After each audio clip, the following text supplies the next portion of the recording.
Brûler des livres, des bandes dessinées, Lucky Luke, Astérix, Tintin, sous couvert d'une idéologie de cancel culture, une idéologie woke, ça paraît complètement dingue, et pourtant ça existe, on voit ça ensemble.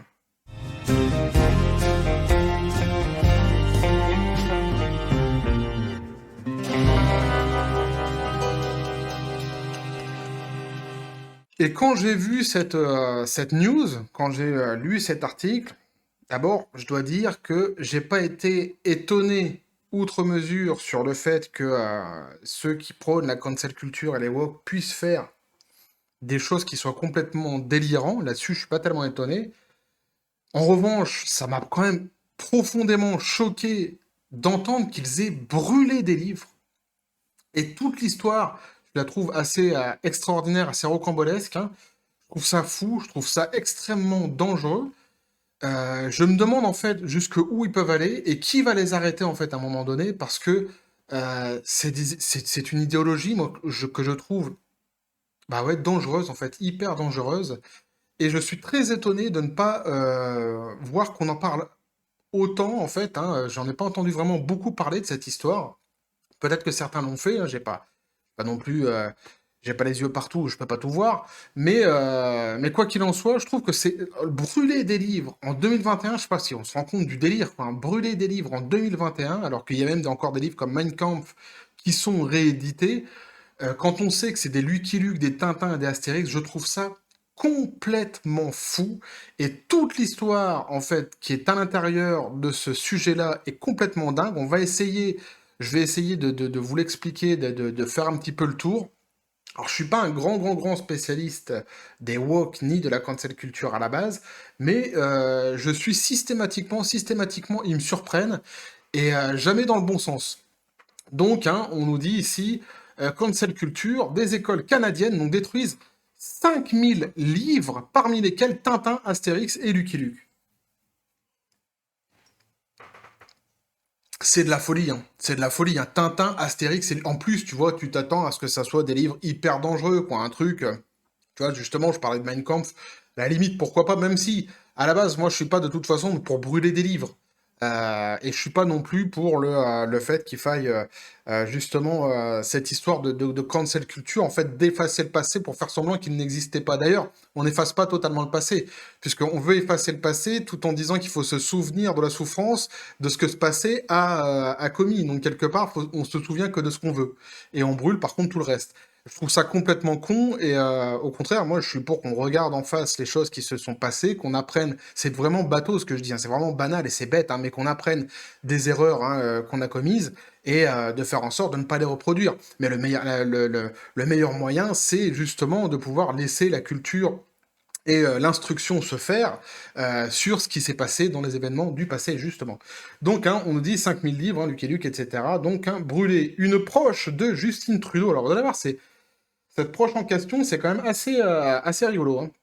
Enfin, je sais pas si c'est rigolo, mais c'est assez hallucinant. Une proche donc de Justine Trudeau a convaincu un réseau d'écoles francophones catholiques de brûler plus de 5000 livres selon les critères très contestés. Et en plus, le fait que ça soit quelque part une école catholique, tu vois, ça pourrait être une école, comment on dit, une école, je sais pas, athée, une école publique banale, quoi, j'ai envie de dire. Le fait que ça soit vraiment un estampillé catholique, je trouve ça encore plus fou.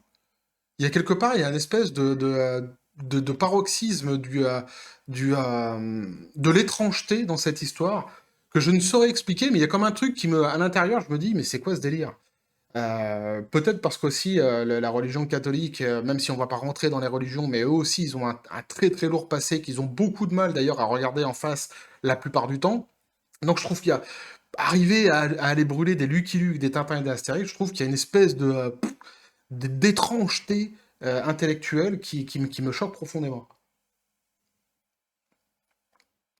On nous dit donc que les bibliothèques du Conseil scolaire catholique Providence, qui regroupe 30 écoles francophones dans tout le sud-ouest de l'Ontario, pardon, au Canada, ont détruit près de 5000 livres jeunesse parlant des Autochtones dans un but de réconciliation avec les Premières Nations relate Radio-Canada lorsqu'on parle des autochtones. On parle évidemment, donc, hein, je pense que vous l'auriez compris, que vous l'aviez compris, mais je le dis quand même, des premiers habitants qui étaient sur cette terre, avant qu'on vienne, nous, entre autres, les Européens, avec nos gros sabots, et qu'on les dégage tous. Hein.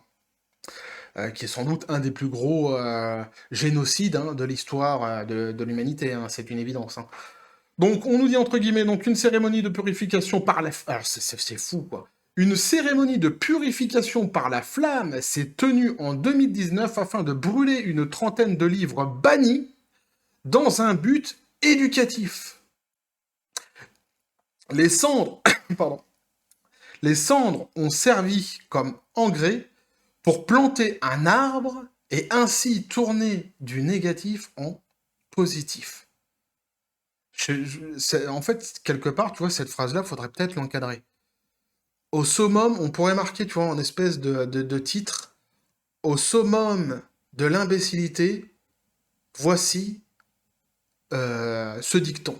Tu vois, et t'aurais la phrase qui sortirait derrière. Donc, une cérémonie de purification par les flammes s'est tenue en 2019 afin de brûler une trentaine de livres bannis dans un but éducatif. Et alors, ils plantent un arbre avec les cendres des livres pour changer ça, pour changer le négatif en positif. C'est des malades, hein. Donc, explique le site Média. Si le philosophe spécialiste de l'éducation Normand Baillargeon, confirme qu'il est temps de repenser ce que l'on enseigne sur l'histoire autochtone, il s'offusque de la méthode. Que l'on brûle des livres me semble extrêmement troublant, ça a des relents historiques que je n'aime pas du tout. Alors lui, en plus, il commence en disant ouais, qu'on repense l'histoire, la façon dont on enseigne l'histoire, c'est une bonne chose, mais en réalité, là, ce qu'ils font, c'est vraiment pousser le délire à l'extrême. En gros, c'est ça. Oui, alors en même temps, la façon dont l'histoire elle est enseignée. Alors déjà, je suis pas un spécialiste ni du Québec ni du Canada, donc je ne saurais vous dire exactement comment c'est enseigné là-bas. Mais c'est vrai que dans l'histoire en général qui nous est enseignée, on a souvent, c'est aussi ce que je reproche à un mec comme Éric Zemmour, par exemple, qui est sans doute un très bon historien, il n'y a pas de souci, mais à chaque fois, je lui reproche de choisir ses historiens. Et souvent que ce sont des historiens en plus qui théorisent. Et je trouve qu'il y a une espèce de dichotomie entre le fait qu'un historien puisse théoriser. Un historien, pour moi, il ne devrait pas théoriser. Il devrait relater l'histoire, en fait, avec ses faits. Et que dès le moment où on théorise, en fait, une histoire, ben, on n'est plus vraiment dans l'histoire. Ça, c'est mon délire à moi. Mais j'ai tenu tout de même à le dire. Donc, des cérémonies semblables devaient se tenir. Donc là, comme il dit, hein, s'il faut, oui, il faut revoir toutes les méthodes d'enseignement de l'histoire. Ok, d'accord. Mais enfin, arriver jusqu'au moment où, en plus, est-ce qu'on peut vraiment parler d'histoire lorsqu'on parle de Lucky Luke, d'Astérix et de Tintin? Est-ce qu'on peut pas juste les considérer comme des bandes dessinées, en fait? Tout simplement. Est-ce que les bandes dessinées sont censées relater quelque chose de vrai? Est-ce qu'il n'est pas possible, à un moment donné, d'imaginer, en fait, ce qu'on a toujours imaginé lorsqu'on a lu ces bandes dessinées-là depuis longtemps, qu'il y a une part, sans doute, d'inspiration sur des faits réels et une très grande part d'imagination à côté, et que c'est tout à fait bien compris par le lecteur depuis le début? Est-ce qu'on peut pas continuer, en fait, à intégrer cette vérité-là? C'est pas des livres d'histoire. Alors, des cérémonies semblables devaient se tenir dans chacune des écoles. La pandémie a retardé ce projet d'auto-da-fé. Alors, ce mot-là, auto-da-fé, il me disait quelque chose. Il me disait quelque chose, et effectivement, j'ai retrouvé pourquoi il me disait quelque chose. Attendez. Je me prends un truc à boire. Euh, Pourquoi il me disait quelque chose? Parce que je me suis dit, je suis pas un féru d'histoire, je vais pas vous mentir, je suis pas exceptionnellement pointu sur tous les thèmes de l'histoire, hein. Mais l'histoire de brûler des livres, tu vois, je me suis dit, bah merde alors, quand j'étais gamin, on m'enseignait ça et on me disait que ceux qui brûlaient des livres, c'était des extrémistes, c'était des fous, c'était des psychopathes, c'était le mal. Et je l'avais intégré comme ça, et je suis de toute façon assez d'accord avec cette théorie-là. Et du coup, je suis allé voir, je me dis, bah merde, alors du coup, mais qui avait fait ça? Dans ma tête, je me disais, c'était pas Hitler qui avait fait ça par hasard? J'avais comme ça, comme un vague souvenir.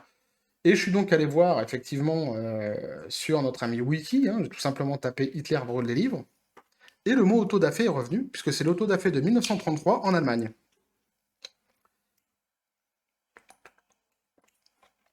Alors tenez-vous bien les copains, On nous dit donc, peu de temps après l'arrivée au pouvoir du NSDAP en 1933, le chancelier Adolf Hitler lance une action contre l'esprit non allemand.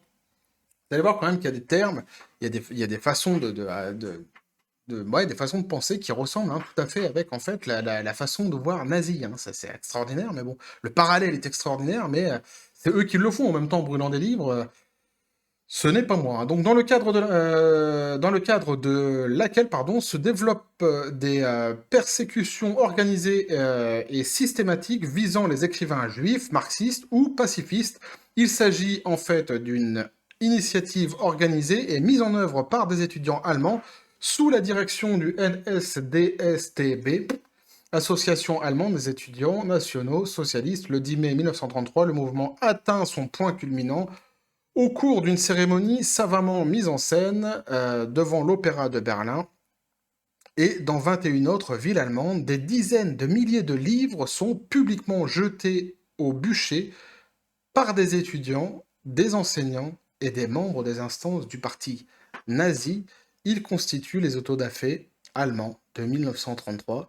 C'est pour ça que je disais c'est de la folie. Hein. Je vous laisserai évidemment le lien dans la description des vidéos si vous voulez aller vous renseigner un petit peu plus et lire un petit peu plus.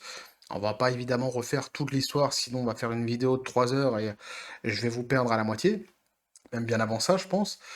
Et mais donc, hein, vous avez ici ce petit passage que j'avais surligné, hein, où on voit donc un collecte des livres de la seconde phase de la campagne de la propagande débute le 26 avril 1933 par la collecte des écrits à détruire. Les étudiants doivent commencer par nettoyer les bibliothèques et celles de leurs proches en éliminant les ouvrages nuisibles, puis passer au crible des bibliothèques universitaires et celles des instituts. Les bibliothèques publiques et les libraires doivent également se soumettre aux perquisitions permettant d'isoler les ouvrages méritant d'être brûlés. Vous voyez, c'est étonnant parce que le langage qui est utilisé, c'est exactement le même. Hein. C'est-à-dire que pour eux, c'est des ouvrages qui sont nuisibles hein, et qui méritent d'être brûlés. Hein. C'est ça qui est quand même assez fou. Donc, je reviens sur l'article. On nous dit donc des cérémonies semblables devaient se tenir dans chacune des écoles. La pandémie a retardé donc le projet. Ces livres ont été recyclés et sont en voie de lettres, explique la porte-parole du conseil scolaire, Lynn Cosette, à Radio-Canada. Elle ajoute que les ouvrages retirés des bibliothèques avaient un contenu désuet et inapproprié. C'est fou quand même. Cette phrase-là, alors ils ont brûlé un livre parce qu'il avait pour eux un contenu désuet et inapproprié. Et vous voyez, quand j'ai lu cet article-là, je me suis souvenu, moi, d'un livre que j'avais lu à l'époque, qui était, c'était quoi déjà? C'était Les paradis artificiels de Baudelaire. Et alors, je suis pas non plus, hein, je vais pas vous faire croire que je suis un lecteur extraordinaire, que je lis que des trucs hyper compliqués, etc. Non, mais il y a certains comme ça, il y a certains écrivains que j'aime beaucoup, et Baudelaire en fait partie, donc j'ai lu ses livres. Et dans ce cas-là, c'est pareil, tu vois. Là, on est typiquement sur un contenu qui est désuet, puisque c'est très ancien, et il y a des histoires qui sont racontées à l'intérieur sont absolument plus à jour actuellement, et inappropriées, évidemment, puisqu'il y a des histoires qui, on pourrait dire, font l'apologie de certaines drogues. Donc à ce moment-là, il faut le brûler aussi. Et je suis même allé plus loin dans ma petite tête, je me suis dit, bah t'as même aussi par exemple les rêveries du promeneur solitaire, je crois que ça s'écrit comme ça, le titre du livre de Rousseau, où pareil, à un moment donné, il est complètement défoncé, il se fait renverser, il me semble, hein, de mémoire comme ça, par un chariot, et enfin bref, il y a toute une histoire comme ça, où en plus il raconte des trucs, c'est assez hallucinant ce livre, il est pas très long, mais il est assez hallucinant. Et là c'est pareil, tu vois, tu pourrais dire, en fait, je me suis rendu compte que dans plein de livres, tu pouvais retrouver un contenu désuet et inapproprié. Donc cette phrase-là, elle était complètement hors contexte et complètement débile, je trouve. En tout cas, elle est disproportionnée par rapport au fait de brûler les livres, à mon avis. Hein. Donc au total, 155 œuvres différentes ont été retirées et 193 sont en cours d'évaluation, donc c'est pas fini. Hein. 4716 livres ont ainsi disparu des 30 écoles du Conseil scolaire catholique de Providence. Alors, la cancel culture, à l'initiative de Suzy Keys, je sais pas comment on dit, je me suis dit, mais qui est donc cette Suzy que je ne connaissais pas avant cette histoire? Et alors là, vous allez voir, c'est assez rigolo. Alors évidemment, c'est une dame, c'est elle, c'est cette dame ici. Et alors, je vais pas vous faire tout l'article qui est là, pareil, vous pourrez aller lire si vous voulez, toujours dans la description des vidéos, pas de souci. Je mettrai le lien. Cette femme-là, en fait, alors, elle s'est considérée. Elle a dit qu'elle était descendante, en fait, directe des Amérindiens.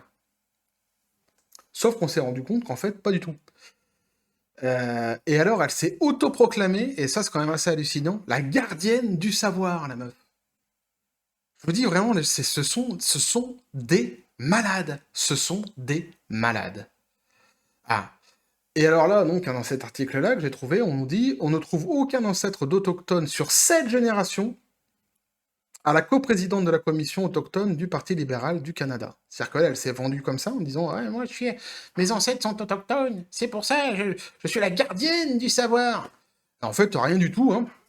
Mes fesses, elle a pas du tout d'origine, elle a même des origines cocorico, parce qu'elle a aussi des origines françaises, hein.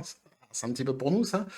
Mais rien à voir du coup, hein, on nous dit la gardienne du savoir, hein, autochtone, gardait aussi certains secrets. Suzy Kies, coprésidente de la commission autochtone du Parti libéral du Canada, n'a pas de statut d'Indien en vertu de la loi. Elle ne figure pas dans les registres du conseil de bande Abénakis et on ne lui trouve aucun ancêtre autochtone jusqu'au mois de l'année 1780. On va pas faire tout l'article, hein. On pourra aller lire, comme je disais, où on nous dit effectivement donc elle a des origines raciales françaises. Alors c'est vraiment, je vous dis, c'est toute l'histoire est complètement hallucinante, hallucinante, hein.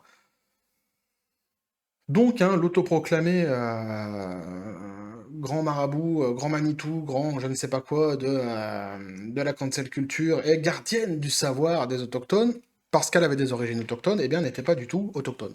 Elle n'avait pas du tout d'origine autochtone. D'ailleurs, en fait, en gros, même Elvis avait plus d'origine amérindien que elle. Parce qu'Elvis, il me semble il avait du sang indien, il y avait sa mère qui était, je crois que c'était sa grand-mère qui était juive, sa mère, donc sa mère aussi forcément. Donc lui aussi, il avait un sacré melting pot. Mais à la limite, lui, il aurait pu venir et discuter de la protection justement des Amérindiens. Il aurait eu plus de légitimité que cette dame, hein, visiblement. Et ouais, je suis revenu quand même sur Elvis, je suis allé loin là. J'en étais où, moi? Donc, hein, à l'initiative, donc Suzy Kies, autoproclamée donc gardienne hein, du savoir autochtone. C'est génial. Les gens qui s'autoproclament, c'est un peu comme Bernard-Henri Lévy qui s'est autoproclamé philosophe. Évidemment, tu as bien compris que moi, par exemple, qui aime beaucoup Charles Baudelaire, hein, quand Bernard-Henri Lévy s'autoproclame philosophe, ah, je sais pas si je dois rire. Donc, est coprésidente de la commission du peuple autochtone du Parti libéral du Canada depuis 2016, donc on nous tient entre parenthèses, donc le parti du Premier ministre Justine Trudeau, le président actuel, hein, il me semble, hein, qui est en fonction actuellement, il me semble, hein. Cette opération donc vise entre autres Tintin en Amérique, Les Esquimaux, 3 albums des Lucky Luke, La Flèche, ironiquement auréolé du prix Tamarack, remis par l'Association des bibliothèques de l'Ontario, Trafic chez les Hurons, 2 biographies de Jacques Cartier, L'affaire du collège indien, Astérix et les Indiens. Et je me suis posé aussi cette question-là, je me suis dit, mais c'est pareil, t'as aussi comment? Là, Peter Pan. Peter Pan, t'as l'histoire avec les Indiens, machin. Est-ce que là aussi, ça va être cancel? C'est assez hallucinant. Quoi qu'il y avait déjà eu des histoires là-dessus. Mais je veux dire, en tout cas de leur part à eux, quoi.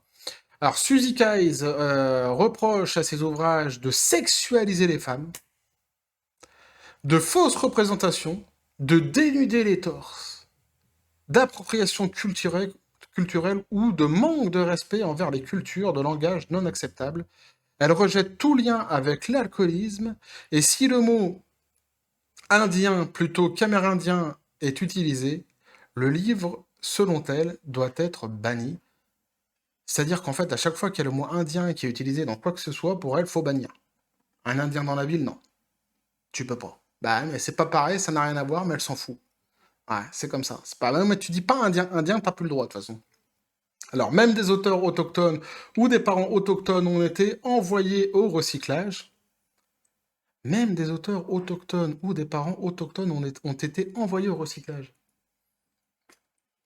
À cause de l'usage des mots jugés inappropriés, explique le média. Le roman Jeunesse hiver indien de Michel Noël, sans doute le frère de ma mère. Ah non, c'est Noël ma mère, ça n'a rien à voir. Je me suis trompé entre son nom et son prénom. Bref. A été, a été écarté pour propos racistes et langage plus acceptable. La domination des Vlanques, je pense que là ils ont voulu écrire blanc, mais je l'ai fait exprès de ne pas les corriger en disant les Blancs. Et esprit colonialiste. Un comble pour un auteur d'origine algonquine. C'est vrai que c'est un comble. Surtout quand t'es algonquin. Franchement, ethnologue patenté, qui a œuvré pour la défense et la mise en valeur de la culture autochtone, notamment dans les écoles. Ce sont des grands malades. Moi, je me demande en fait jusqu'où ils vont aller. Et la vraie question que je me pose, c'est pourquoi on les arrête pas, ces gens-là, en fait. Pourquoi on les arrête pas? Brûler des livres, c'est de la folie. C'est de la folie. Je vous assure vraiment, peut-être parce que moi je suis vraiment d'une ancienne génération, mais à l'époque, quand j'étais gamin, quand on me parlait de ça, on l'a vu tout à l'heure avec l'article que j'ai lu, enfin l'article que j'ai lu avec le Wikipédia que j'ai lu sur les autos da fé de 1933 par les nazis. Quand on me parlait de ça, moi quand j'étais gamin, c'était vraiment on- l'horreur absolue, quoi. Ça faisait partie vraiment de tout un engrenage comme ça nazi qui représentait l'horreur absolue. Aujourd'hui, il y a des gens qui font ça dans le monde, qui en plus le proclament, hein, ils en sont très très fiers, et ça passe comme une lettre à la poste. Et cette femme-là, elle fait en plus partie, elle est en plus partisane donc du premier parti politique du pays. C'est fou, c'est fou parce que où sont vraiment les vrais défenseurs, hein? Où sont vraiment les vrais ouais, bah, c'est ça les vrais défenseurs, ceux qui défendent vraiment bah, la culture, ceux qui défendent la liberté, ceux qui défendent le- l'humain, tout simplement, hein, l'humanité, enfin, moi, je trouve ça complètement. En fait, voilà, ce que je veux dire, c'est que je comprends pas comment on peut laisser faire ça. Je comprends pas. C'est de la folie. Pour moi, c'est vraiment de la folie pure. Dites-moi ce que vous en pensez dans les commentaires, hein, n'hésitez pas. Mais je trouve ça vraiment dingue. Lucky Luke, quoi, putain. Lucky Luke, Astérix et Tintin. Ces gens-là ne font plus aucune différence entre les œuvres et la réalité. Et d'ailleurs, c'est même pire, parce que pour eux, en fait, les œuvres doivent systématiquement, obligatoirement relater la réalité. Mais enfin, mais ils sont complètement fous, quoi. Astérix, c'est une bande de Gaulois, d'un village gaulois qui prend de la potion magique, qui leur donne une puissance extraordinaire, avec un type qui est tombé dans la potion depuis qu'il était petit et qui balance des menhirs un peu partout. Mais de où c'est la réalité? Où? À quel moment ils se disent ah, regardez, historiquement, tiens, ça, les Français, regardez, si, bah, ils étaient comme ça, ouais, bah, lui, je le connais, lui. C'est Vercingétorix, voilà, c'est ça. Non, mais tu vois, intellectuellement, j'arrive pas à piger le parallèle. J'arrive pas à comprendre comment ils font pour en arriver là. Je trouve ça hyper dangereux et je sais pas c'est ce que je dis en fait, je comprends pas, c'est qu'est-ce qui est le plus dangereux? Est-ce que ce sont ceux qui pensent comme ça et qui font ça, ou est-ce que ce sont ceux qui leur permettent de faire ça? Est-ce qu'il n'y a pas un moment donné où il faut se dire, arrêtez, stop, quoi, stop, c'est de la folie. Cette histoire de cancel culture, cette histoire de woke, c'est de la folie. Et on bascule de plus en plus dans des sociétés qui sont de plus en plus euh, malades, j'ai l'impression, moi. J'ai pas d'autres mots, quoi. Ouais. De plus en plus dangereuses. Je les trouve particulièrement dangereux, ces gens-là. C'est ma façon de voir les choses, hein. Encore une fois. N'hésitez pas à me dire ce que vous en pensez dans les commentaires. Voilà ce que moi je pouvais vous dire là-dessus. C'est assez hallucinant, hein. Mais bon, il fallait quand même que je vous en parle. Dites-moi ce que vous en pensez donc dans les commentaires. N'hésitez pas à mettre un pouce, à vous abonner si le contenu vous a plu. Merci aux derniers abonnés. On est de plus en plus nombreux et ça permet la visibilité de la chaîne. On est de plus en plus visible et c'est vraiment super, hein. Alors, je le dis, je le répète, maintenant qu'on commence à être de plus en plus nombreux, mais parfois je reçois des messages comme ça, donc je le dis en fait, ici dans la vidéo, j'enregistre dans les conditions du direct.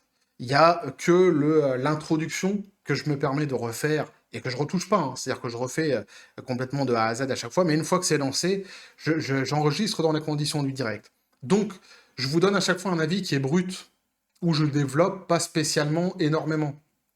Ce qui m'aide beaucoup, c'est après les commentaires que vous mettez, ça me permet, ça permet en fait, moi je lance un sujet, ça nous permet de pouvoir rebondir et de partager ce qu'on pense sur ces sujets-là. Et c'est ça qui m'intéresse, c'est ça que je trouve super intéressant. Donc c'est pour ça que parfois, vous avez peut-être l'impression que dans ma pensée est un petit peu dissipée et qu'elle s'envole comme ça un peu parfois à droite à gauche parce que je vous donne un avis comme ça brut sur ce que je pense d'une actualité qui m'a marqué. Ceci étant dit, donc n'hésitez pas aussi, vous avez mon Twitter et mon Facebook qui sont dans la description des vidéos, n'hésitez pas à venir me suivre aussi sur Twitter. La petite cloche pour les prochaines notifications, les prochaines vidéos qui vont arriver. Merci aux derniers commentaires hein, sur les autres vidéos. À chaque fois, c'est un plaisir de les lire, c'est ce que je répète, mais à chaque fois, c'est des super commentaires. Et justement, ça fait vraiment à chaque fois avancer, parce qu'il y a des gens qui apportent des détails, des explications à chaque fois plus poussées. Et c'est toujours dans la bienveillance et dans le respect. Donc, franchement, bravo à vous, et c'est vraiment génial. Hein. Sur ce, les copains, je vous dis paix et félicité. Lisez des bandes dessinées, tout en se disant que ce sont des bandes dessinées. Faut-il le rappeler? Et que la force soit avec vous.